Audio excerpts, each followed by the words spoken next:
one of the fan opinions when this whole Hardik Rohit thing was going on was that Riyan Parag has gone through so much mental health trauma in the last 2 years that he's the right guy to empathize with Hardik right now. I'm nowhere near Hardik Pandya, first of all. Hardik has done insane things for our country. People forget that in a jiffy. Yeah. Hardik has won you games in the World Cup. Hardik has won you trophies. So let's not even compare me with Hardik.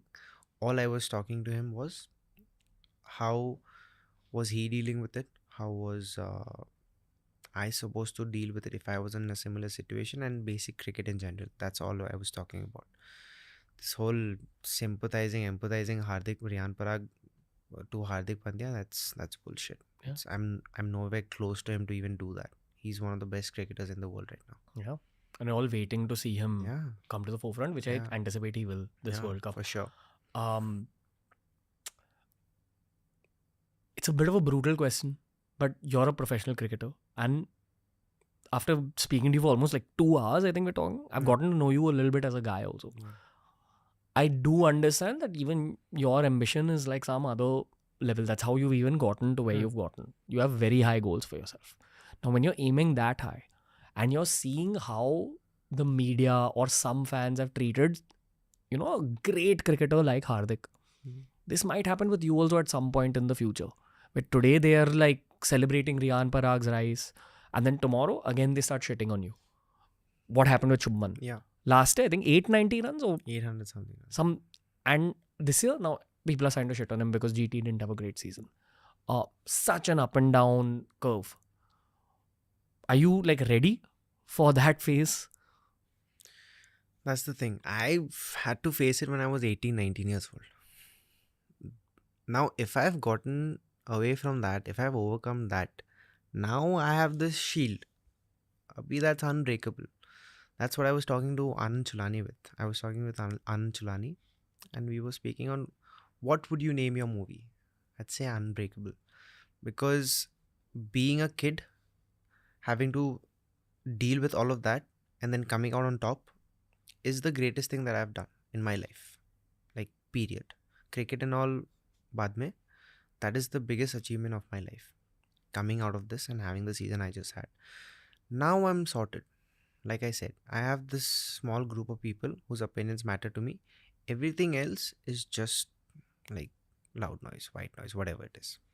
Good, bad, anything. They asked me when I reached the airport in Guwahati. They were like, how are you feeling? Everyone's saying good things about you. And I was like, last year I came after the IPL. I was alone in this airport. My dad came in this car, came in the same car, and we went off home. Now you guys are coming because I've had a good season, which is well and good. I appreciate you guys coming, but then none of this actually matters to me, because they say this in English, in a quote, right? If your phone's not ringing when you're suffering, don't pick it up when you're on top. So my phone wasn't ringing, and not that I'm saying I'm on top, but then I'm on that path, so I'm not picking up any more calls. No new friends? No new friends. That's an actual mentality you have, I feel now. Yeah. Right? Little bit blocked out. Want to just stick to your own crew. Well blocked out. How many people want to be your bros now? A lot. You were able to pick it up? Yeah. Because they were not there, last year. They were not there. So now I know. How's your human experience outside the field, man? Like now, especially after getting off this third highest run scorer thing. People be gifting you things, sending things to you, calling you. Phone is full, like notifications are off. People I don't meet. Instagram I don't check. So no one has access to me. I don't let anyone have access to me only. Other than mama? Huh? Other than your mom? Of course. Mom, dad, a few other friends, and that's it. Uske siwai, I don't need many people, dude. You don't need a lot of people in your life. It's an exaggeration key. Oh, you need to have a big group of friends. If that works for you, sure. Personally, it doesn't work for me. I get distracted because I'm not here to please anyone. I keep my life very transactional. I'll say this out loud, is apart from those 4-5 people, which is unconditional love, everything else is transactional. If I'm not getting love from you, if I'm not getting money out of you, if I'm not getting knowledge out of you, I don't want that conversation. Now with you, I can share my story. So this is giving me something. You are gaining something from this. And it's a very transactional story. It's very blunt, Yeah, but bro. it's very No, transactional.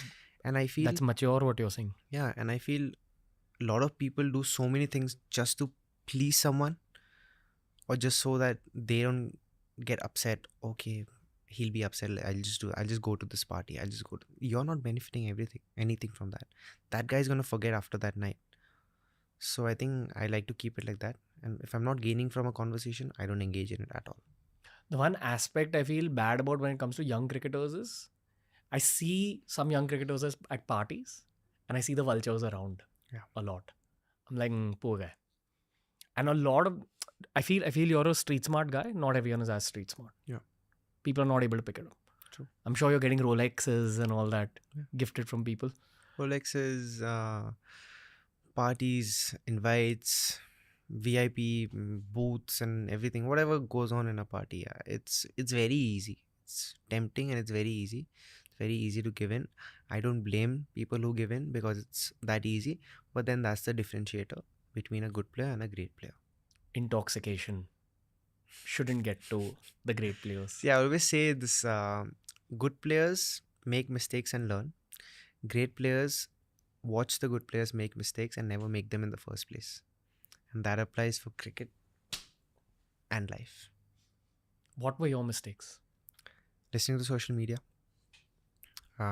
letting other people's opinions affect me. I never made cricketing mistakes. I mean, on the field mistakes, of course, execution and stuff like that. But I never made big blunders. The only blunder that I made was when I first came into the IPL, had a great season. I let other people's opinions affect me. Like? You're a great batsman. You should play for India. Oh shit, I'm a great batsman. I should play for India. I never had that come from me. I was letting other people like say it and affect what they were saying, and then I took it very nicely for the first year, and then next 2 years when they started shitting on me, I started taking that also. I started doubting myself.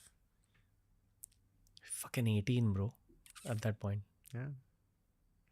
18, 19, 20, 21, 4 years. Just abuses and trolls. Just that.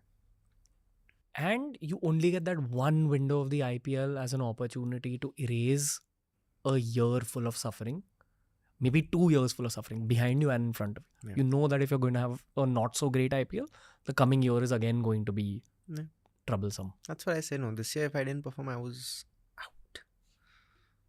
Playing with that Mamba mentality. I would have still played.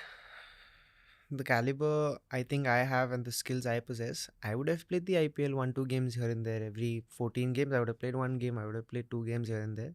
But that which I want, which I keep on showing, nahi hota.